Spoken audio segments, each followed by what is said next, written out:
Do you see my presentation, Ed? It's okay, Dennis. It's okay. Okay. Hello all. I'm Denis Karimov.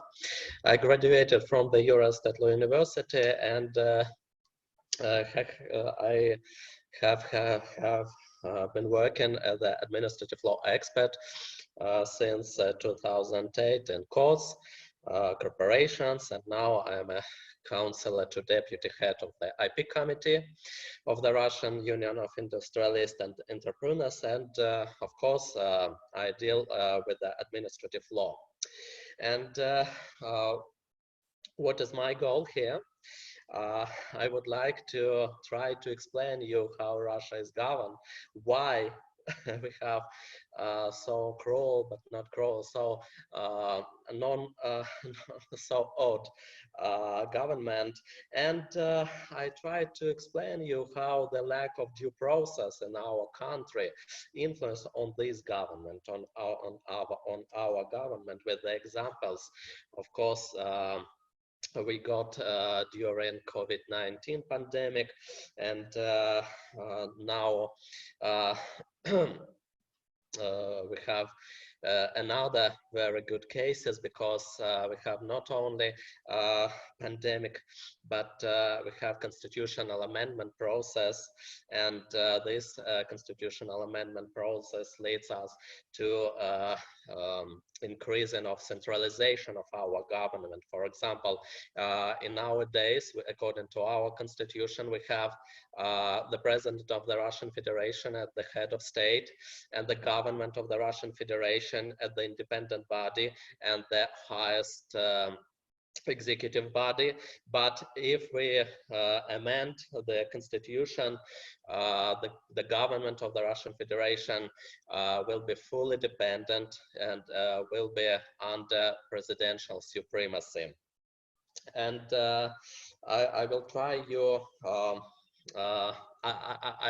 I will try to explain that there is no surprise. It is that our tradition, and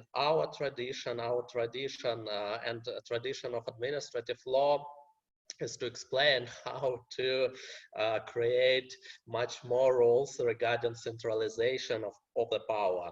It is historic ways, because we have a vast territory and a lot of nationalities living in our country, a lot of confessions, and that is why bureaucracy in this country, in our country, plays a very important role. But we haven't, of course, due process, and I try today I will introduce you our joint project, and Ed Felter is a part of this project, of course, because Anatoly and me, we are working on a concept of administrative law unifying code, administrative law rules unifying code. We are calling it as a governmental code. But let's begin with the bureaucracy and legal characteristic of our bureaucracy. And the first characteristic of our bureaucracy is that regulation of the same legal relations, unfortunately, in our country, by different laws, with many exceptions and clarifications. For example, we have a basic law. It is called a law of state control. But we have in this time many other laws regulating the same in their field. For example, tax code. We have Code of Administrative Offenses. The Code of Administrative Offenses stipulates the rules of how to punish, of how every agency can punish every person or legal entity, and the tax code of the Russian Federation.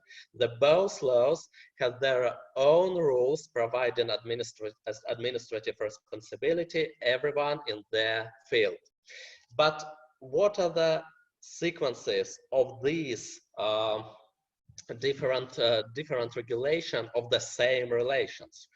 Unfortunately, it leads us to inequality prohibited by the Article 19 of the Constitution of the Russian Federation. For example, according to the, we have a responsibility called responsibility for failure to submit documents and information to an agency, to every agency on their request. And for example, officials, employees of any person or legal entity, corporation, and something else, they are subject of the Code of Administrative Offenses. But organizations, not corporations, organizations, they're subject of the tax code that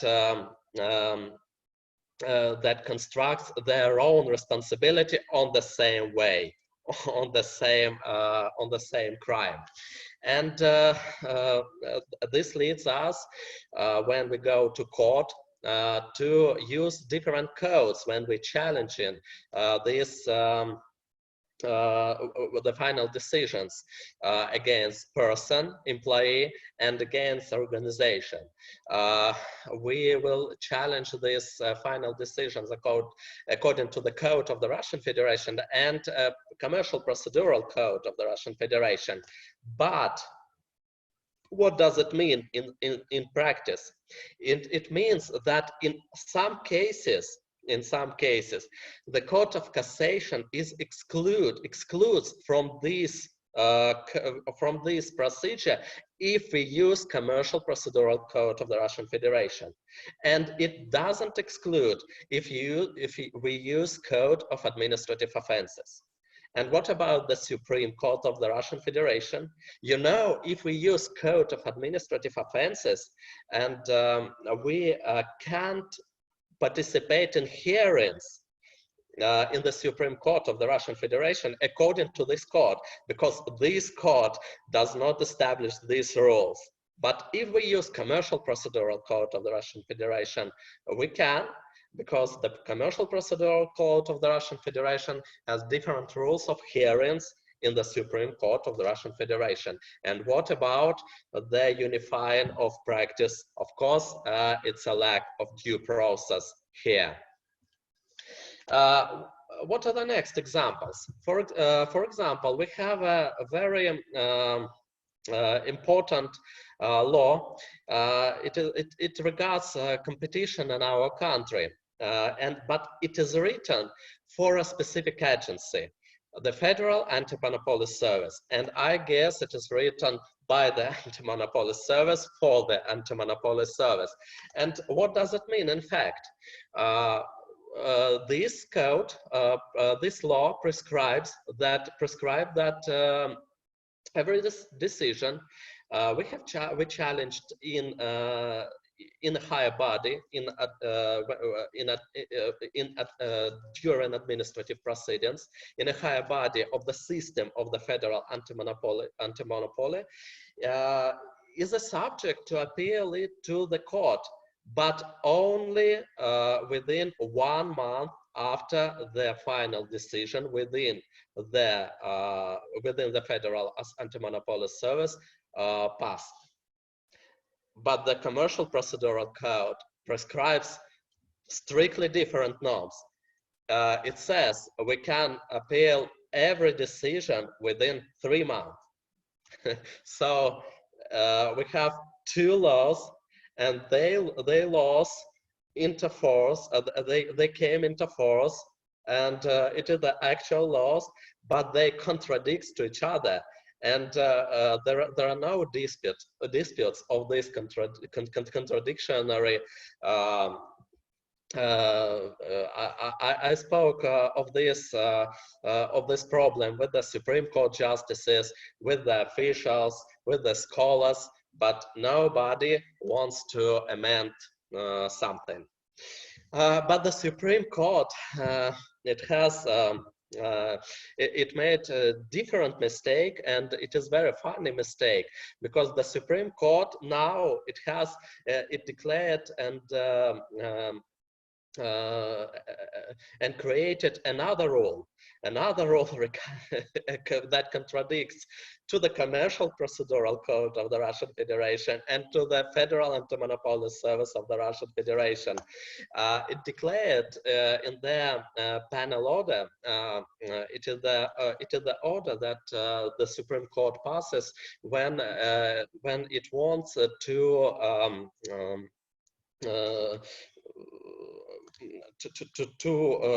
make when it was to make the source, the legal nature of every rule, but and it passes the following rule. It says if you go to a higher body, you can appeal these decisions. The decision of first instance and the final decision in the court in 3 months. But what about another rules on the protection of competition that originates from the law on the protection of on competition, and another rules of the commercial procedural code of the Russian Federation, because the commercial procedural of the Russian Federation do not contain these rules, and it is another contradictory and conflict of the same rules prescribed by different laws to each other. You know, we have administrative law reform now, but not now. The first examples of administrative law amendments were created in 2004. But unfortunately, we haven't finished yet because administrative law is very changeable, and because we haven't any unified principles. Every agency in our country wants to create their own different rules, and that is why we can, for example, the Code of Administrative Offenses at the beginning had only 400 articles and thereafter 400 crimes, but now it contains 600 crimes, and the new project of Code of Administrative Offenses will contain 1,500 crimes. So it is, of course, it's over-regulation, but it's over-regulation is due a lack of due process, because every agency wants to put their own rules in this Code of Administrative Offenses to prosecute each other, because they and to create more and more rules in such a manner that is convenient only for them. And of course, unfortunately, this regulation does not include strengthening of remedies, administrative law remedies and judicial remedies, and extrajudicial remedies and judicial remedies. For example, we are working now on a project of order that would be passed by the two ministers, Minister of Science and Higher Education and Minister of Economic Relations. It will regard the very popular form of disputes in our country.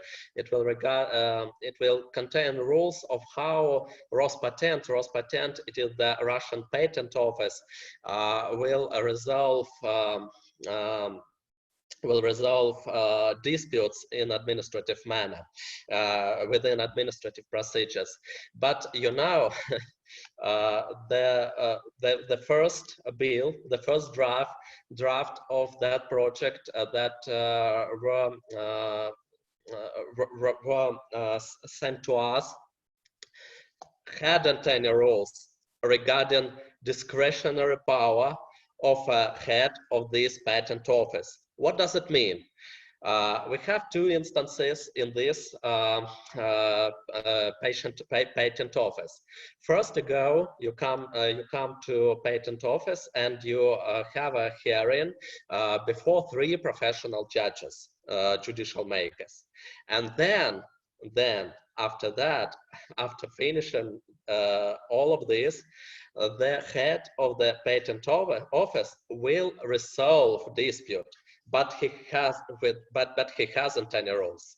He has full discretionary power, and he can agree or disagree with the professional decision makers. He can prescribe another. He can pass another decision, and all of these are only on his own wish and will. Of course, Anatoly Semyonov and we disagree with this lack of due process, and we try to compare this lack with what Colorado State has, because we have a very good knowledge from the Ed Felter, and we organized some conference here in Moscow and in St. Petersburg regarding reform of administrative proceedings, and in particular, and administrative challenging the ways of administrative proceedings, on how to challenge every administrative decision. And I don't know what result will be, but I hope these principles we can we try to put in this draft. They will be considered. But let's turn to another. Let's turn to another examples of a lack of due process in our country, and the lack of and bureaucracy grounds in our country. Okay, what is the another standard that there is no unified standard of public administration? You know, the Constitution of the Russian Federation declares that we have administrative process and administrative court proceedings. They are different terms. So, for example, we have a structural and functional independence when we challenge every administrative decision in administrative proceedings together to a higher official. When we go to, we can appeal not only to court, but to a higher official. But if we go to a higher official, we go, the higher official and the lower official, they don't work on a principle of structural and functional independence. This is called linear subordination. And what does it mean? What does it mean, this subordination? For example, let's turn back to Russian Patent Office and Ministry of Economic Development, for example. You know, Russian Patent Office is under Ministry of Economic Development. What does it mean? It means that the Minister of Economic Development has the right to annul every decision of a lower one, if that otherwise of a lower one official, including patent office officials, including the head of the patent office official, if otherwise does not prescribed by law, of course. This interpretation was given by the Constitutional Court of the Russian Federation and the Supreme Court of the Russian Federation. You know, the Constitutional Court of the Russian Federation says there is the centralized nature of the work of the subordinate administrative bodies implies the possibility of a higher authority to react and correct errors made by lower authority or official. And the Supreme Court 3 years ago states declares the same rule. It was the case when the head of the Federal Tax Service has annulled a decision passed in favor of a taxpayer. And the head of the Federal Tax Service has annulled this decision only on their will, without any application. And the Supreme Court stated it is correct because it's under the principle of linear subordination. And the government of the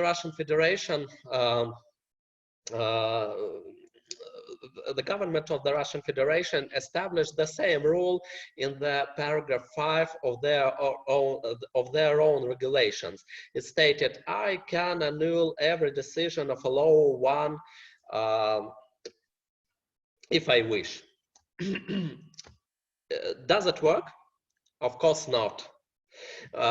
Because unfortunately we haven't good rules regarding due process, how to regulate this, how the government can annul every decision. So the government, of course, if I appeal to the government of the Russian Federation, it will consider my application, but because it hasn't any rules of how to do this, in the majority of cases, it will only usually it says we don't want to annul the lower decision. It is another characteristic of how this good mechanism, because in our country, to appeal to a higher body, it is more popular than to appeal to the court, but it is a good example why this good mechanism of appellation does not work. And what about the President of the Russian Federation? The President of the Russian Federation, I think, he is out of due process at all. But he has, for example, the President of the Russian Federation has the right, I think Trump very wants to have this right too, but the President of the Russian Federation has the right to regulate public relations, not regulated by law, and it is not Putin's dream.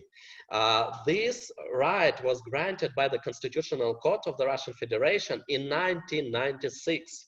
And then nowadays the President of the Russian Federation uses this law during COVID-19 pandemic. I will say about this much later, but we have procedures regarding how to bill come into force as a law. But we haven't any procedures regarding how the President of the Russian Federation can regulate public relations, not regulated by law.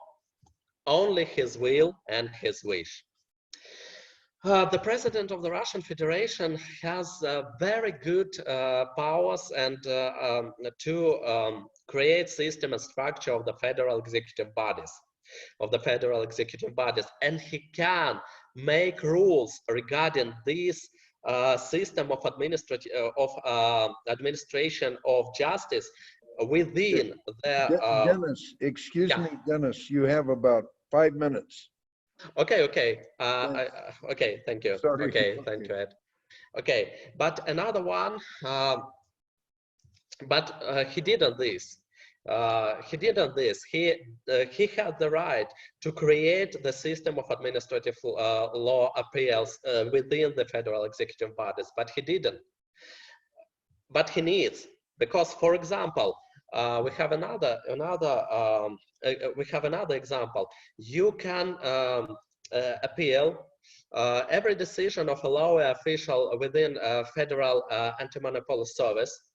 And we have a very good procedure here, but the head of this federal anti-monopoly service, he is out of this procedure. He can make every decision only of its discretionary, and he can annul every decision passed in your favor on his own will and wish.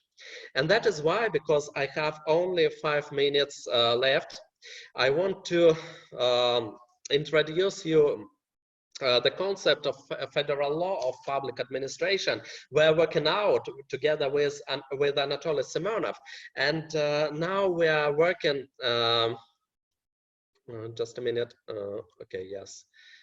And now we are working of separation of administrative reviewing system and judicial control system. We want to separate each other, and we want to create due process within this government, within this challenges system, this appellation system. What do we want? We try to create something similar Colorado state has. Of course, it will not be the Office of Administrative Courts, because, for example, Ed and other judges in the Office of Administrative Courts, they are judges. Of course, in our doctrine, we can't do the same, but we want to make a due process according to principles we had elaborated. We have already worked out.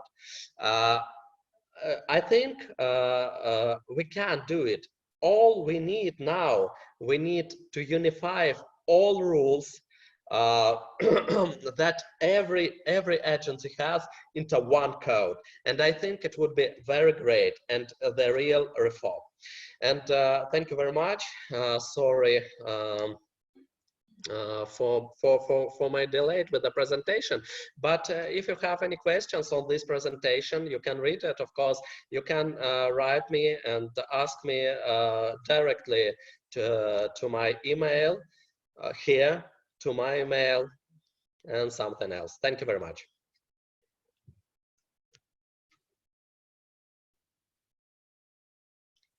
Ed, I can hear you.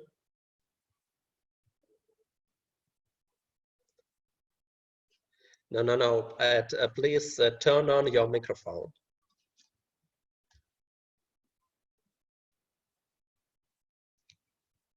Okay. Okay. Now can you hear me? Yeah. Okay, now I would like to introduce Mikhail Solovyev, but he is going to have an interpreter in part. So take it away, Mikhail. And he's going to discuss procurement in the Russian Federation, which is a very important topic. Дорогие коллеги, Okay. Спасибо большое за возможность выступить. Меня зовут Соловьев Михаил, я являюсь старшим преподавателем Уральского государственного юридического университета и практикующим адвокатом. Сфера моих профессиональных интересов лежит в сфере публичных закупок административного права России. Также являюсь членом общественного консультативного совета при департаменте госзакупок Свердловской области. Dear colleagues, thank you for the opportunity to speak up today. I'm Michael Solovyov, Senior Lecturer at the Administrative Law Chair of the Ural State Law University and Attorney in Law. I practice and comment on public procurement issues that is a part of administrative law in Russia. Also, I am a part of Advisory Council of the Public Procurement Department of Vostok region. Сегодня мы поговорим о системе государственных закупок в России, возможностях, которые может испытать иностранный бизнес, а также о трудностях, с которыми он может столкнуться при попытке выйти на этот рынок. Today we will speak about public procurement system in Russia. Either opportunities appear in front of foreign businesses and difficulties it can face trying to sell goods and services in Russian state.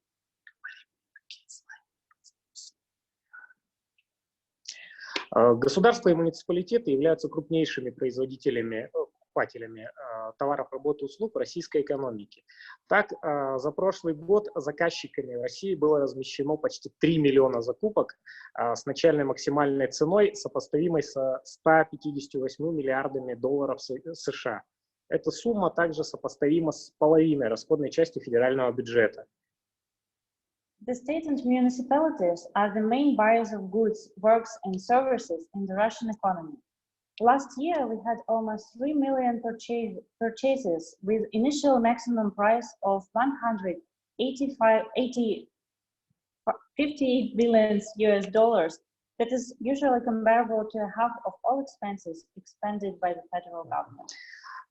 Государственными заказчиками в России являются государственные муниципальные органы, государственные корпорации Росатом и Роскосмос, внебюджетные фонды, государственные муниципальные учреждения и предприятия при расходовании бюджетных средств, а также иные организации при получении ими отдельных субсидий, опять-таки из бюджета. Usually, customers of the mentioned public procurement systems are state and municipal authorities, non-commercial but state-owned companies such as Rosatom, Roscosmos, etc., sovereign funds, and other companies when they apply for state financing. Следующий слайд.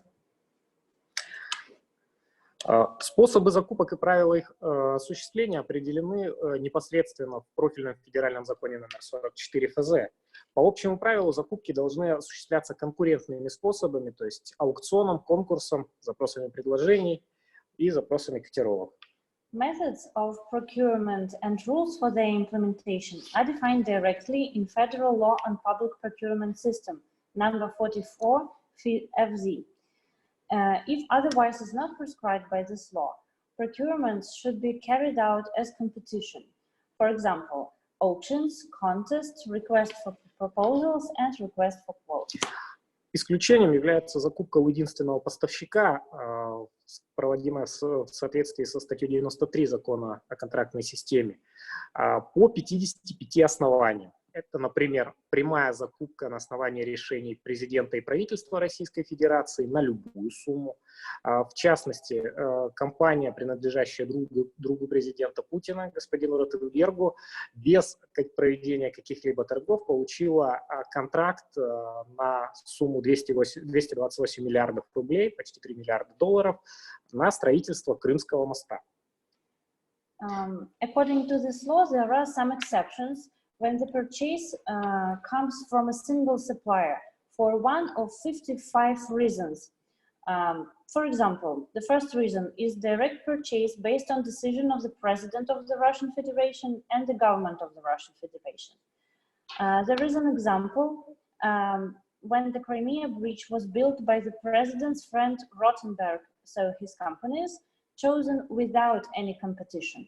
The price of the Crimea Bridge is 228 billion Russian rubles, that is more than $3 billion. А также возможны так называемые малые закупки на сумму до 600 тысяч рублей. Another exception is small purchases. The sum is less than 600,000 rubles. Меньше 10 тысяч долларов. Less than $10,000. Следующий слайд.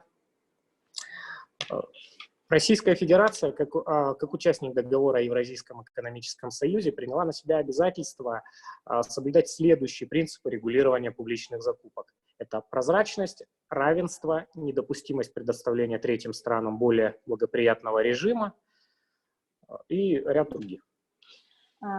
Russia, as a part of Eurasian Economic Union,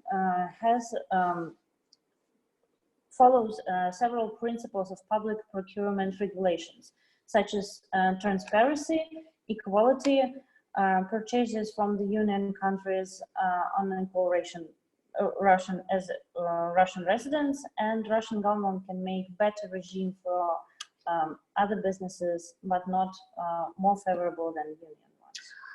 Этим же международным договором предусмотрено создание постоянно действующего наднационального органа Европейской азиатской экономической комиссии, которая уполномочена на рассмотрение споров между государствами-членами. В частности, правительством России был установлен запрет на допуск иностранных товаров для поставок в рамках обеспечения обороны и безопасности. На основании заявления Министерства торговли Республики Беларусь Евразийская экономическая комиссия признала данное решение правительства противоречащим договору о Евразийском союзе. итоге данное постановление правительства было отменено Российской Федерацией. Also, we have Eurasian Economic Commission hearing disputes against union countries on appeals of another union countries and nationals.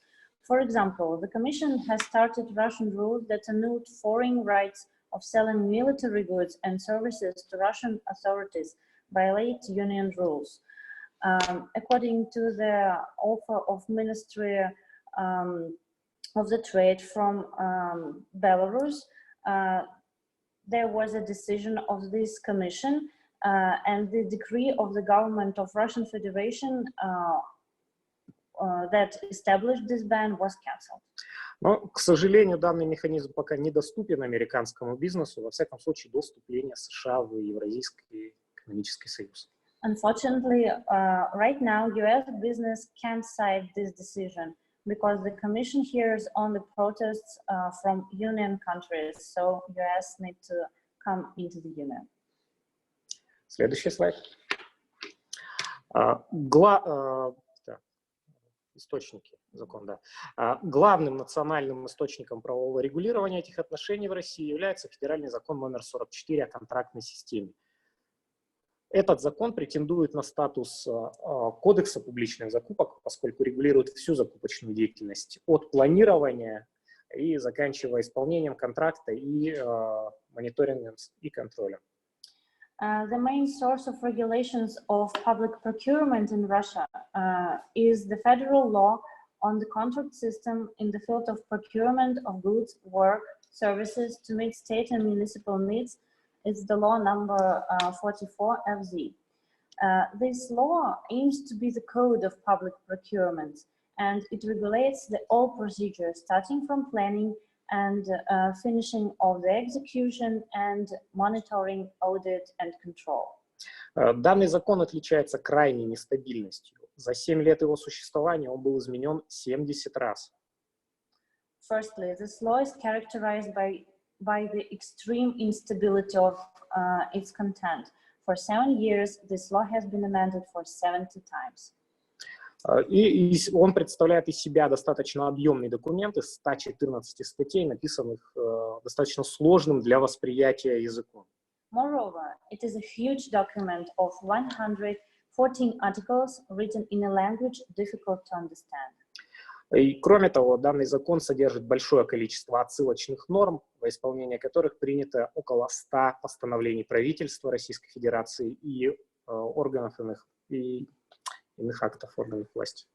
Also, it contains a large number of reference norms. So, in its execution, about 100 degrees of the government of the Russian Federation were adopted, and many other degrees of different executive bodies. Следующий слайд. Также иными источниками правового регулирования являются в том числе бюджетный кодекс, гражданский кодекс и ряд иных актов президента, правительства и региональных муниципальных органов. Other sources of legal regulation of public purchases are the Budget Code of the Russian Federation, Civil Code of the Russian Federation, acts of the President, of the government, and other federal, regional, and municipal acts. Следующий слайд. Одной из проблем является противоречие 44-го федерального закона и гражданского кодекса. При этом каждый из этих законов говорит о приоритете собственных норм. One of the problems is the difference between legal norms of law number 44 and the civil code, and each of these laws shows of the priority of their own norms in case of collision. Например, закон 44 ФЗ содержит исчерпывающий, ограниченный перечень оснований для изменения контракта. В свою очередь, гражданский кодекс указывает на иные дополнительные основания, например, в связи с существенным изменением обстоятельств. For example, the law number 44 allows for a change in the state contract in exceptional cases expressly provided for in the rules of this law. But the rules of the Civil Code of Russian Federation amend shows the amending of a contract in connection with a significant change in circumstances do not apply to the government contracts. На данный момент судебная практика стоит на позиции приоритета норм 44-го закона как более специальных по сравнению с Гражданским кодексом. Right now, the judiciary says that the law number 44 has more power than the civil code. Далее. Правовому режиму публичных закупок в России присущи следующие признаки, которые описаны на данном слайде. Here you can see the features of the legal regime of public procurement in Russia. Рассмотрим их подробнее. We'll look at them. Следующий слайд. Первая особенность – это неизменность условий контракта. The first is invariability of the terms of the contract. Закон 44 ФЗ содержит исчерпывающий перечень оснований для изменения контракта, например, увеличение цены не более чем на 10%. The law number 44 contains an exhaustive list of grounds for amending a state contract. For example, an increase of the price is no more than 10% in the quantity of goods supplied and correspondingly increase in price. Верховный суд объясняет данный запрет требованием обеспечения конкуренции и недопустимости сговора заказчика и поставщиков. Как следствие, такие соглашения об увеличении объема и цены на 10%, более чем на 10%, являются ничтожными, а дополнительные работы или товары не подлежат оплате. The Supreme Court of the Russian Federation explains this prohibition to competition requirements. Such agreements, their agreement to increase the price of the contract by more than 10% are null and void and shall not be paid for this exception on additional work without any objectively impossible to fulfill the contract. Следующий слайд. Односторонний отказ заказчика от контракта и применение мер ответственности к поставщику в виде неустойки являются обязанностью, а не правом заказчика. Соблюдение этой обязанности является предметом государственного контроля, в том числе счетной палаты. The application of civil liability measures, forfeit, unilateral cancellation of the contract is not a right, but it is an obligation of the contractor. So compliance with this obligation is a subject to state control. For example, the account board. Следующий слайд. Упраздненный на данный момент Высший арбитражный суд и действующий Верховный пришли к выводу, что наличие интересов бюджета и специфика публичного регулирования государственных контрактов исключают рассмотрение таких споров в третейских судах. Previously abolished the Supreme Commercial Court of the Russian Federation, and now the Supreme Court of the Russian Federation have a conclusion that the presence of the budget interest and specifics of public law regulations of the state contract makes it impossible to consider disputes in arbitrage. Два следующих слайда. Следующий еще.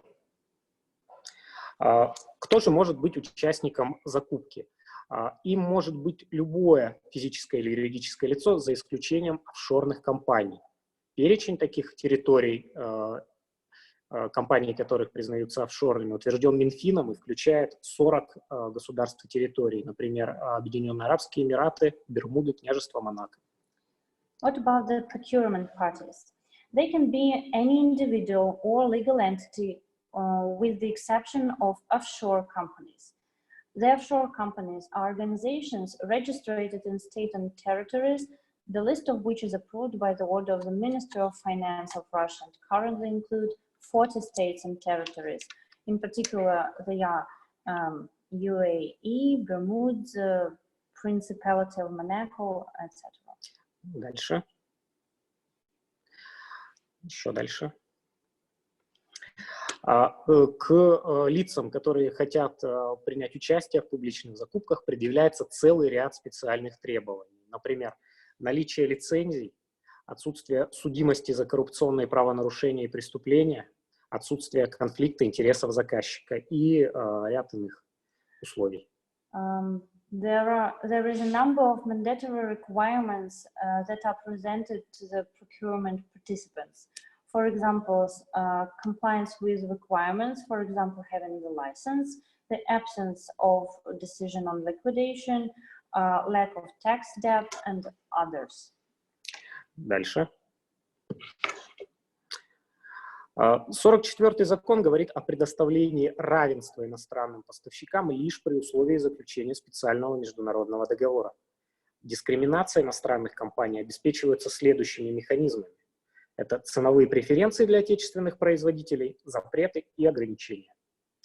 The law number 44 declares the application of a national regime to foreign suppliers on equal terms with domestic procedures only in cases stipulated by the international treaties. The benefits for procurement participants are provided by the following mechanisms as price preferences, bans, and limitations. Следующий слайд. Ценовые преференции они выражаются в применении 15% коэффициента к цене. Например, если производитель аукциона предложил поставки продукцию иностранного производства, то цена контракта автоматически снижается еще на 15% от его заявки. What about price references? It means applying 50% ratio to price.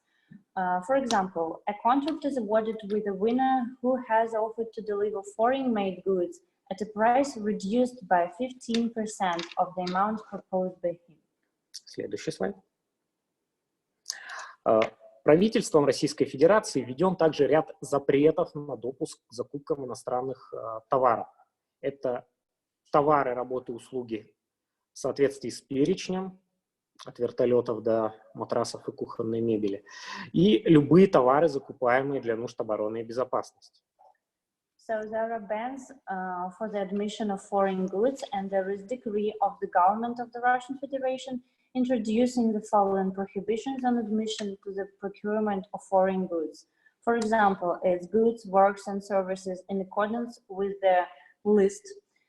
This list is from helicopters to mattresses and kitchen furniture, or any goods, work, and services purchased for the needs of country's defense and state security.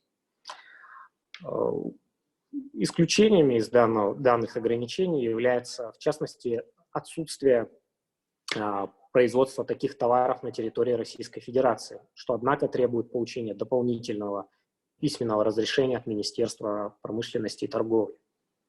One of the exceptions is if in the territory of the Russian Federation such goods are not produced, but we have to get the permission of the Ministry of Industry and Trade in the Russian Federation regarding to a specific purchase.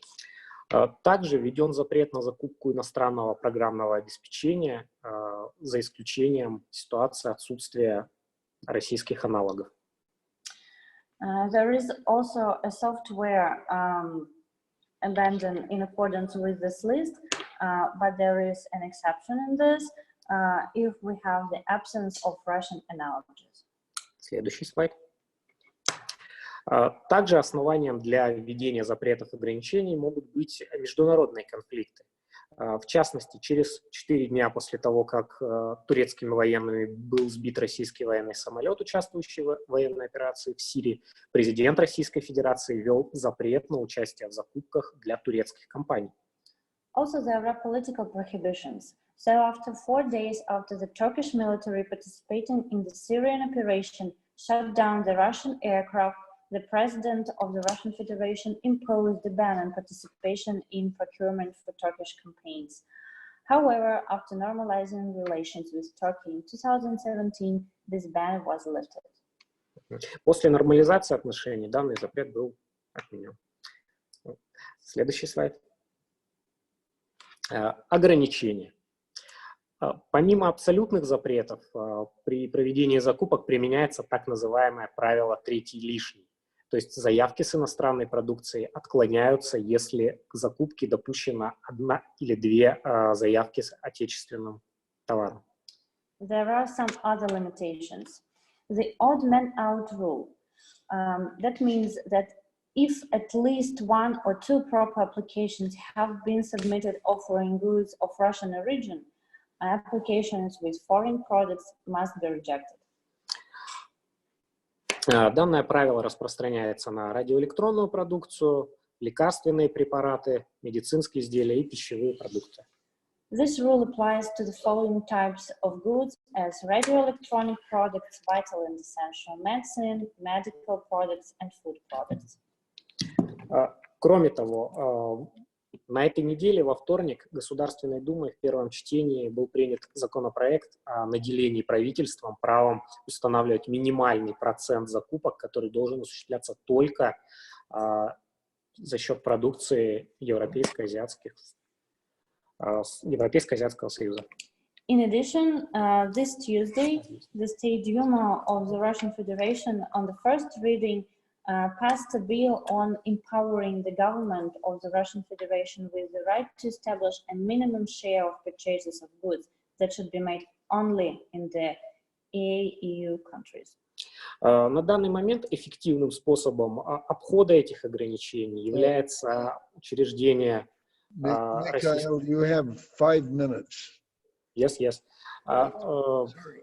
На данный момент эффективным механизмом обхода этих ограничений, по сути, является создание совместных производств, локализация на территории Российской Федерации. One of the effective ways for now is making the joint factories from Russian part and other international parties. Следующее. Следующим, ну и, наверное, учитывая ограниченность во времени, последним вопросом, который хотелось бы рассмотреть, является наиболее эффективный способ защиты участников закупки – специальная административная жалоба. The best way of helping to purchase is the administrative complaint as a defense. Данный механизм пользуется неизменной популярностью. За прошлый год в антимонопольную службу поступило почти 90 тысяч жалоб, 44% из которых признано обоснованным. Выдано 20 тысяч предписаний. This is the most popular way to behave. So in 2019, the Federal Anti-Monopoly Service received 87,064 complaints from procurement parties, and 44% of them were considered substantive. So 20,671 orders were issued. Следующий слайд. По общему правилу данную жалобу может подать любое лицо, что породило проблему так называемых профессиональных жалобщиков, то есть лиц, которые подают жалобы не для того, чтобы победить в закупке, а для того, чтобы ее сорвать и получить незаконную выгоду. There is a general rule when any procurement party has the right to file a complaint. So the problem of professional complainers appeared. This is people who file complaints not to win, but to disrupt their purchase. В связи с этим право на жалобу было ограничено. Так, отклонение заявки или неправомерный доступ победителя, определение победителя может обжаловать только тот участник, который подал заявку. Кроме того, не рассматривается жалоба лица, которое не обладает необходимыми лицензиями, то есть не может быть реальным исполнителем контракта. In this regard, the right to complain was limited. Rejection of the application, unlawful admission of the application, determination of the winner may be appealed only by the procurement participant who submitted the application. The second one, a complaint is not considered from a person who does not have the necessary license, that is, cannot be a real contractor. Следующий слайд. Ну и особенности у процедуры рассмотрения данной жалобы есть достаточно существенные особенности, представленные на этом слайде, основным из которых является ее скорость и оперативность. Жалоба рассматривается за 5 рабочих дней. There are many specific moments of the consideration of complaints in the field of procurement. You can see many of them, but the main is its operation and time. It is served in 5 days, So it's very short period of time to consider. Ну, на этом завершаем. Большое спасибо. So this is the end of our report. Thank you very much.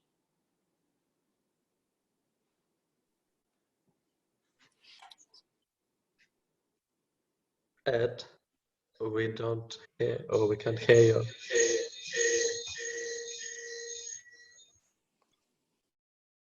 Turn on your microphone, please. Okay, got it. Okay, You can yes. hear me now.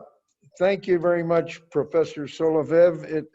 It's now a real pleasure to hear from Anatoly Semenov, who Dennis, I, and Anatoly did a lot of roundtables in Moscow and St. Petersburg, and Anatoly is the, I don't know, a commissioner appointed by the president.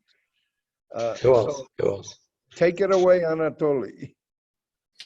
Thank you, Ed. Now my position is a little bit different. I am a vice chief of the committee of the Entrepreneurs Council. So we are now analyzing all the situation with the business in Russia in so-called RSPP. This is a union of industrialists and producers. So I'm very lucky to be the final speaker because very important things are already said. And I wanted to support the position of Dmitry and Michael and concerning the business climate in Russia. It is very interesting that in Russia, the small and medium business is not very much popular. So really, it comes so that the state is the main actor on the market. It sells a lot and buys even more than sells. So that means that if you want to make a good business in Russia, you can consider two choices. You should remember that here you should target the trademarks and copyrights, because only entertainment and some commercial things are popular here.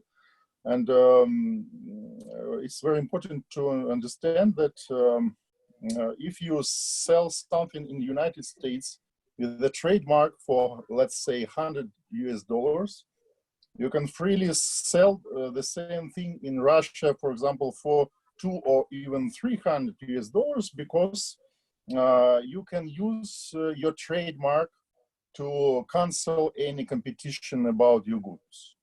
This is called so-called ban of parallel imports.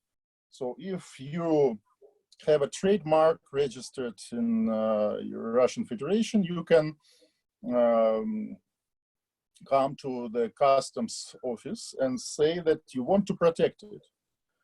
They will put your mark in the register of customs intellectual property objects. And after that, the whole power of Russian Federal Customs Office will be turned on your service. So they will stop all your competitors trying to import or sell to the Russia your goods from the United States or from China, depends where you are producing them. So that means that you'll have no competition and you will be the sole trader of your goods in Russia without any problems. That also means that you can come to the procurement and try to offer your goods for the triple price that they are really, even more. It's up to your fantasy, actually. Also, you can offer this for the government. The government will also try to purchase your goods on the highest possible price. And even if somebody will try to import your goods illegally, so without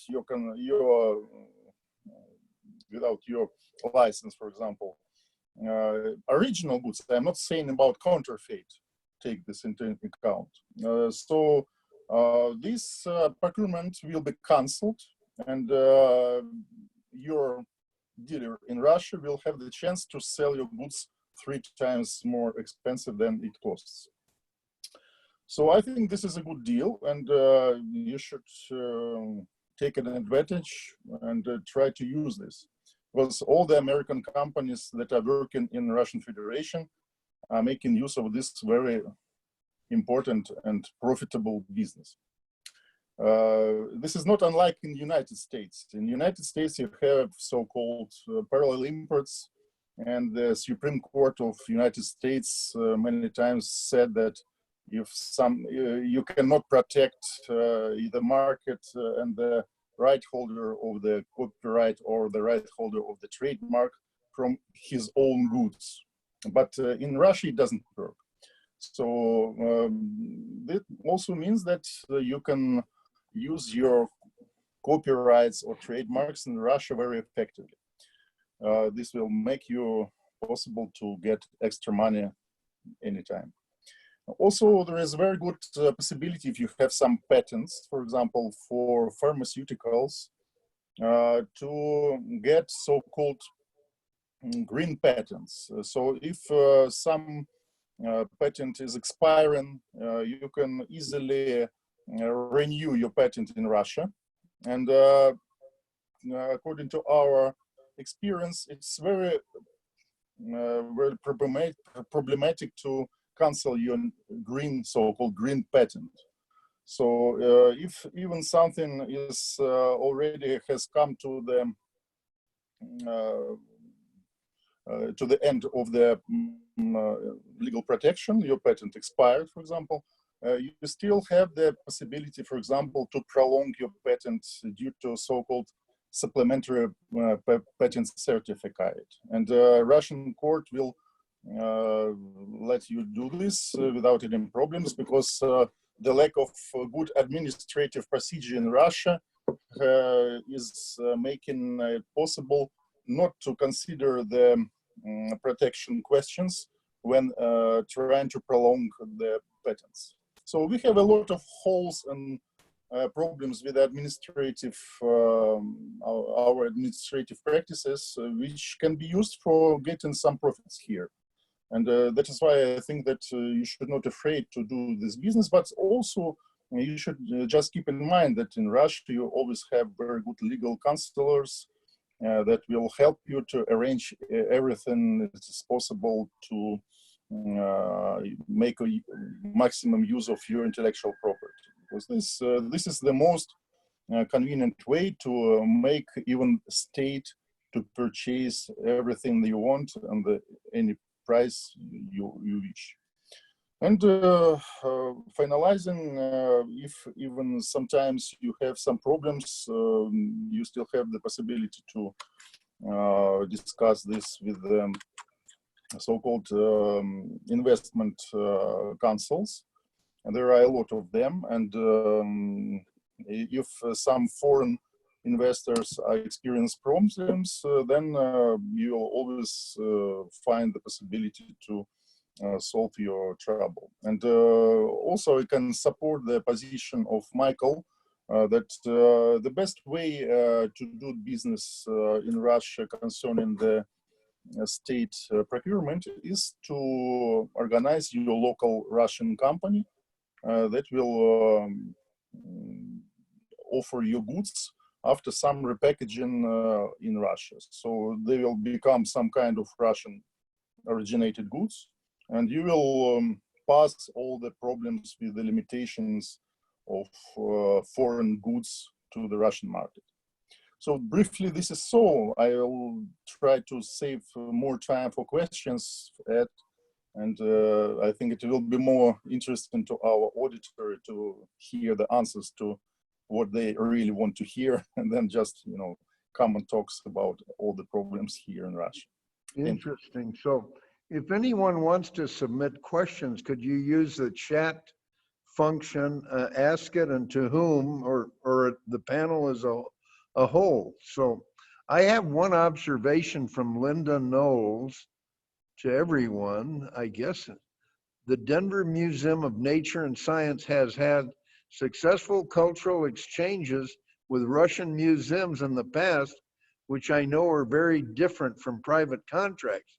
We were told that agreeing to arbitrate in Stockholm under its laws was a good compromise in our contracts. Is that still the case? I guess I would address that. That's addressed to the whole panel. Does anyone want to? Well, I'll try it. If you wish, I will try to answer. I think that Michael, when he was saying that there is a ban for the disputes on the arbitrary courts abroad for the public interest disputes, I think that this does not affect the situation with the museums.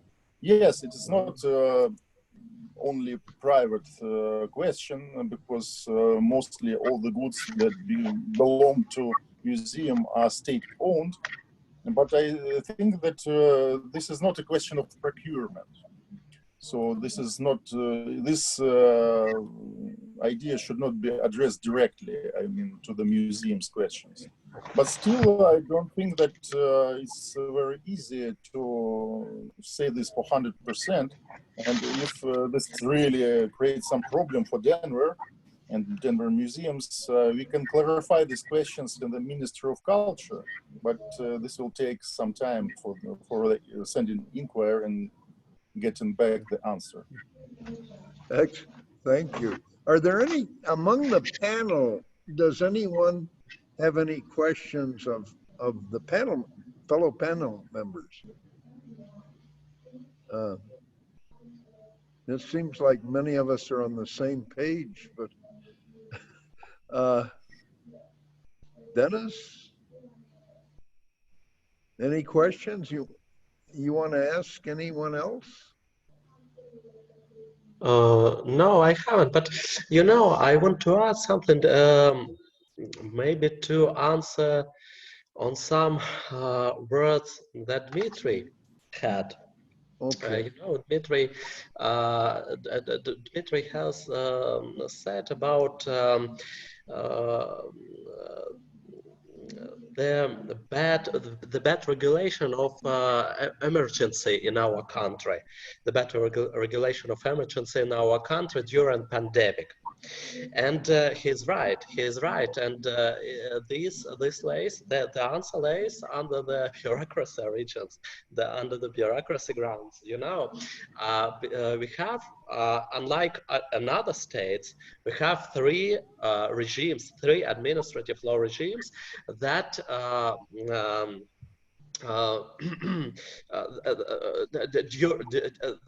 that allows the executive body to restrict human rights. And one of them is emergency. We have a federal law on emergency, sorry. And we have another two ones. And what are the differences?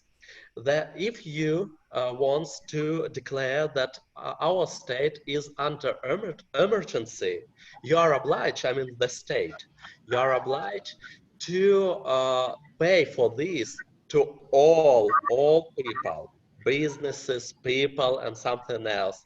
You must pay for all damages you made. And another one, administrative law regimes, do not contain these obligations. And that is the answer why our government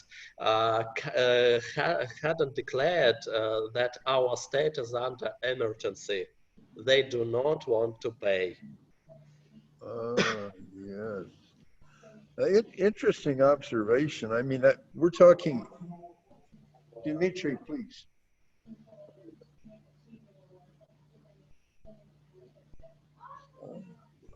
Okay. Well, that sounds like that type of emergency, I don't think anyone has yet. But some of the restrictions are pretty tight. I have images of martial law and tanks going down the street if it declared a total state of emergency. But Emergency powers here, I mean, the governor, these are executive orders that even infringe on people's constitutional rights. Like it's a rule to wear, you've got to wear a mask if you're out in public. I think the same is true now in Moscow, and you're in violation of the law if you're not wearing a mask. And now the mayor of Denver has adopted that. So do any other panel members have any observations on that?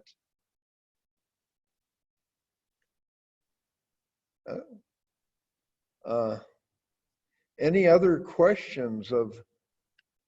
I see that in chat there is some more questions. I can try to answer if you wish. Okay, let me see if I can find the chat. Yes, I'm gonna.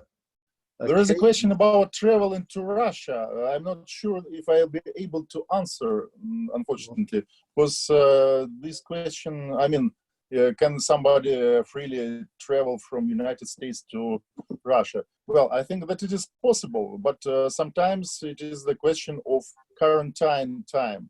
As you know, you need to spend some about 2 weeks in quarantine to wait if you have some signs of COVID. But these rules are changing so rapidly that I will not take 100% awareness about this. So I'm not sure if it is free or not for the moment. Maybe I can guys update you on that, because unfortunately my pregnant wife is in Moscow and I'm here, so trying to fight very hard all that situation. But so far the embassy of the United States in Moscow is closed. They are looking at only at the emergency visas. The only embassy that is available right now is in Prague, but you cannot get in there without 2 weeks quarantine. So it's pretty much, if you don't have visas or any other documents for traveling, it is somewhere on the edge of being impossible to get from Russia to the United States, because it's just a matter of not traveling. Traveling is no problem. I have a lot of NHL players who are my good friends, and they're all here, and they traveled from Russia to here. So it's just a matter of visas, you know. Yeah. I can explain. If can I explain this? Yes. You know, we have a very funny regulation on this. On this matters, you know. As for we have 2 regulations enacted by our government of the Russian Federation, but both of them are illegal. Why? Because our government of the Russian Federation, it prescribed, but it doesn't restrict the right of our citizens and the right of a foreign citizen to go to and from Russia. It closes their borders, immigration control points. When you pass through immigration control, it means that you pass through the border. So it closes these points, but not all of them. Only ground points. When you pass through the border on the road, not in the airport. This is the first. The second. The government of the Russian Federation declared this in a wrong form, because the government of the Russian Federation must pass a decree to create these restrictions, how to proceed through the immigration control. But it didn't. It did it in another form. In Russian, it is called распоряжение. I mean, the similar way to translate is regulation. It is not a decree, but it is illegal. it is strictly illegal because the federal constitutional law on the government of the Russian Federation provides that these restrictions must be provided and must be established only by the decree, not regulations, by the decree. This is the second one. And the third one, again, we return again to the lack of due process. How the government works in nowadays. It tries not to stipulate and specify legal rules. It tries to use their economic means. For example, we have air float that is controlled by the government of the Russian Federation. And this air float has reduced their flights from abroad and something else. So these are 3 points how it works in Russia. There are no any legal rule here. And on the other side, you know, as administrative law is very changeable, you should know that everything can change immediately. For example, up to June 9th, we have a lot of restrictions here in Moscow. But because we have a voting on the next week for or against constitutional amendments, on the June 8th, the mayor of Moscow has declared that there will be no restrictions here. So I think as we're returning to the question of Maria West, there is no any legal instruction. We can't provide her with any legal instruction on when when and how these restrictions, these factual restrictions, will be cancelled, because you know, the government nowadays, the government made these restrictions illegally. Interesting. Nobody's surprised. Maybe, yes. But you know, this pandemic,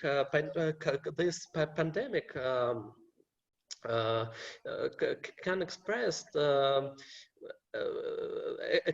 a lot of mistakes the government did. And this is not that mistake. Those mistakes we can argue against, because it's a technical mistakes. For example, the ban of passing of immigration control. You must only open and read an article in the federal constitutional law that that is stated how these orders must be enacted. Another one, you know, our prime minister, the head of the government, Mr. Mishustin, he had a coronavirus, I think in the last month. And of course, he was self-isolated. He sat in his home, but we need an acting prime minister. And this acting prime minister was appointed by the president of the Russian Federation. But the president of the Russian Federation hasn't this role to appoint acting prime minister, because it's a competence of the prime minister itself, not the president of the Russian Federation. And what does it mean? Can I, for example, appeal all decrees the government of the Russian Federation passed during this time in the court and annul this? I don't know, but of course, I think they have I have a source for a complainant. Of course, I have a region.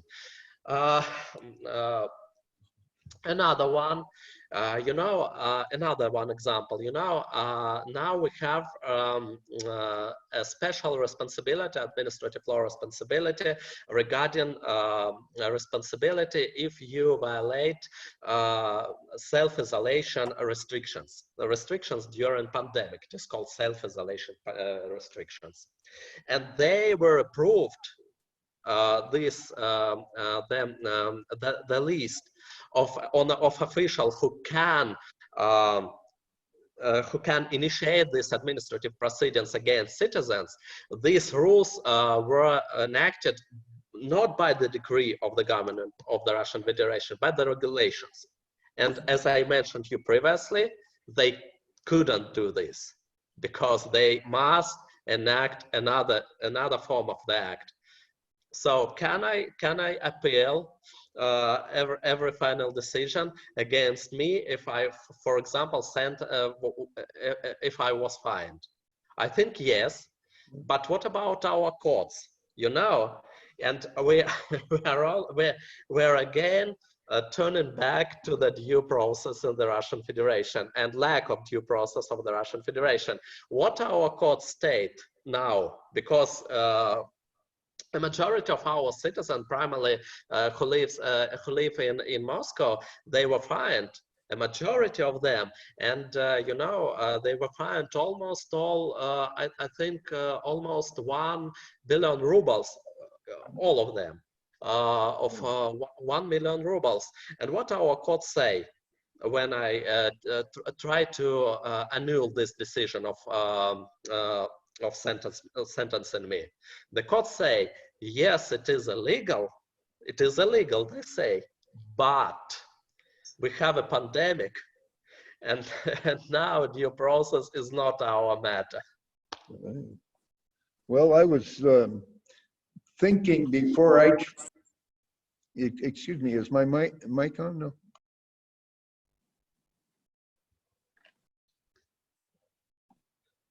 Ed, we can hear you. Please turn on your microphone. Okay, there we go.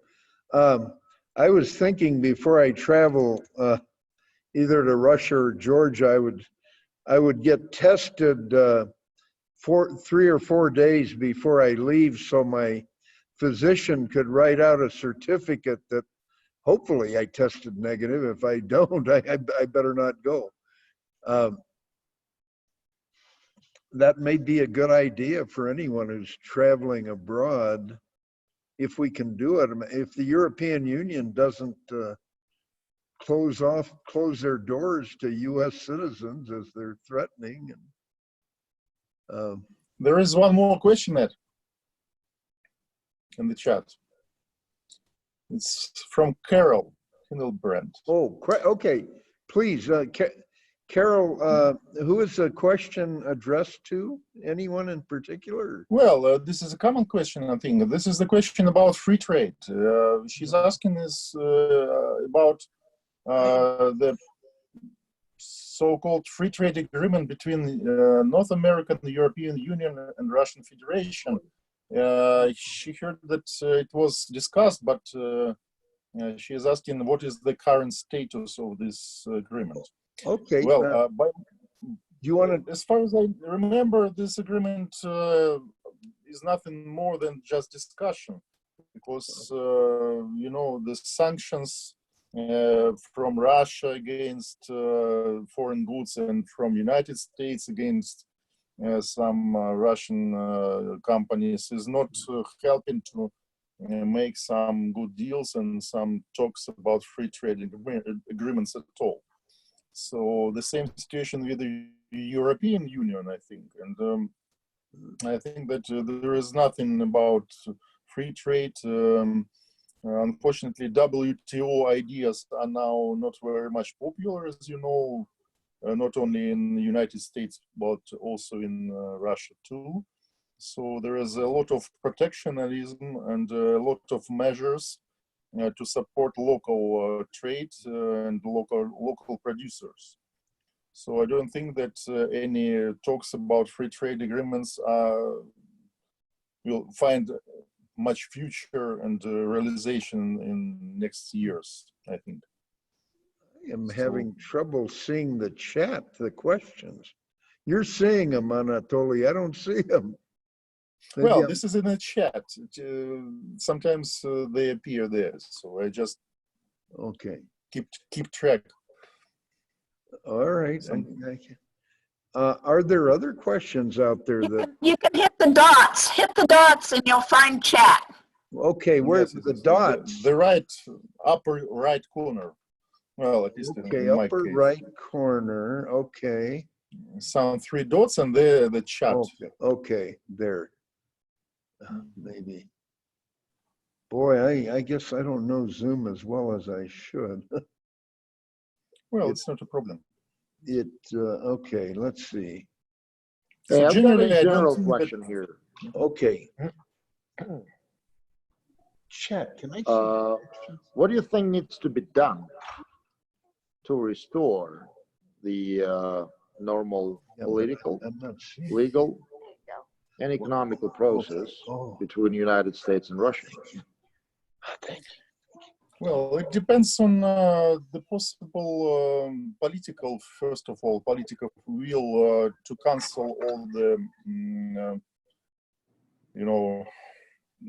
this sanctions. Because when we have some current situation which is very close to Cold War, and I mean concerning some people, some companies, some bans on finance and some other things, it's quite hard to believe that some smaller guys will organize their business without problems. Anyway, No. I'm just asking because obviously to me, the situation seems to be rather gloomy because like Russia does not need, basically it needs the United States as a financial supporter, but United States doesn't need Russia. It's like, yeah, why would we do that? So yes, Russia I think this is the problem of mechanical usage of politics. I think that sometimes the politics in the United States believe that the most strong measure is to open or close the access to American market. Well, it is, but sometimes it's look like stone or some weapon in the hand, so it doesn't look friendly. So I think that to normalize the things is it's necessary to see something, some common aims that could be shared and could be achieved. And this is also maybe in your presentation you showed that the idea of political unions between Russian and United States and Russia and China is one of the considerations, I think. So we can think about this also. My personal opinion, you know that Nixon and Saudis used China as a counterpart to Russia. And because of that, China started to grow, and that is basically the result of actions taken 40 years ago. Just think about that. 40 years ago, they took the actions, even 50, and then now there is a result. So I think that the Russian politicians have to play actually weak hand to get Russia somewhere in 20, 30 years ahead. Otherwise, it's not a good, outcome out of this. Well, I think that this is the problem of primitive politics.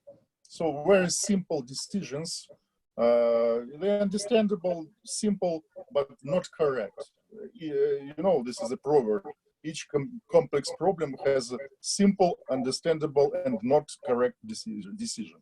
Right. So this is the same what happens with the politics, and I think that we are just seeing some cross of such politics from our side, from American side. And naturally, well, this will be, sometimes it will end because politics change. and not only in the United States. I think that something may happen in here also, but this is the question when. So I'm not sure if this knot could be easily tied off, you know. So I think it will take some years. And maybe the virus, by the way, is very good solution how to simplify the regulation, because sometimes regulation is based on the same logic, on the simple, understandable, but not correct decisions. And virus now in Russia, I think this is very good idea how to optimize the administrative regulation. Now it is very bad because all our powers, like legislative power, judicial powers, they are very weak now because all the power has come to administrative or the executive power. But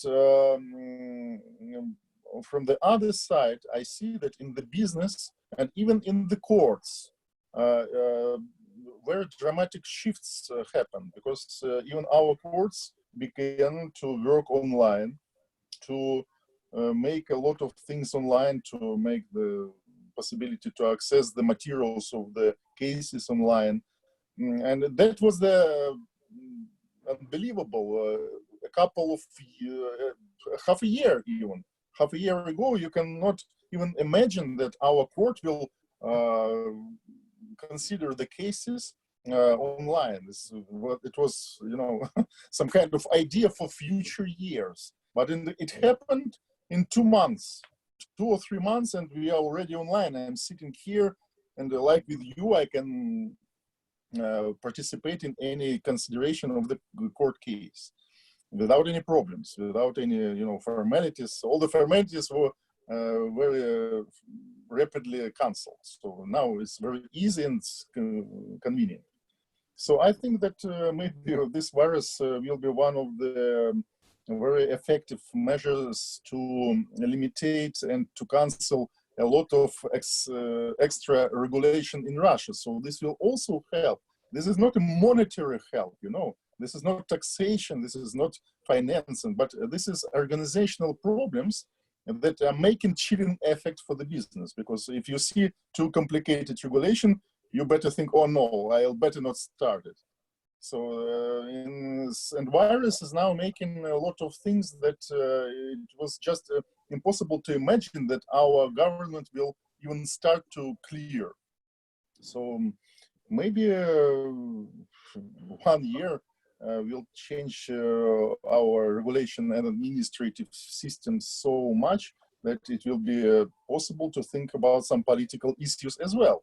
Because, you know, some political issues usually are motivated by economical needs. So if you really see that you are the part of the whole world because you are making deals, making money, transferring money, sign contracts with electronic signatures and so on, and you don't need government for this, you know. This will, or you need a government as sooner or later it will come to the heads of politics, you know. So, or you need a government as artificial intelligence. Yes, something like you read Yuval Noah Harari, I think that's Homo Deus. That's very well described there in his book. So virus is a very good vaccine for this, I think. Yeah. Well, gentlemen, it's about time. Okay, wait a minute. Okay. Now it's better. Can you hear me now? Yes. Okay, it's about time. It's high noon. Thank you all very much. This has been most informative. Those who are applying for credit, I think you've earned your credit and more so. We have a great panel of experts. I wish they could see us clapping, but anyway, thank you to our participants for signing in. This is a brave new world. My reflection is that at some future point, as Anatoly is saying, if Russia and the U.S. could form a tight alliance, China might be stoppable. But I understand China is, anywhere in the developing world, China is in there to help and invest, and they're going to beat Russia and the U.S. to the punch unless we create a better relation. That's why Dennis, Anatoly, and I are, we're hoping in one small way the projects we're working on will improve the situation. Yes. Thank you again. What a pleasure. Thank you. Thank Mr. you. Pelter, my pleasure. Bye-bye. Thank you. Anatoly.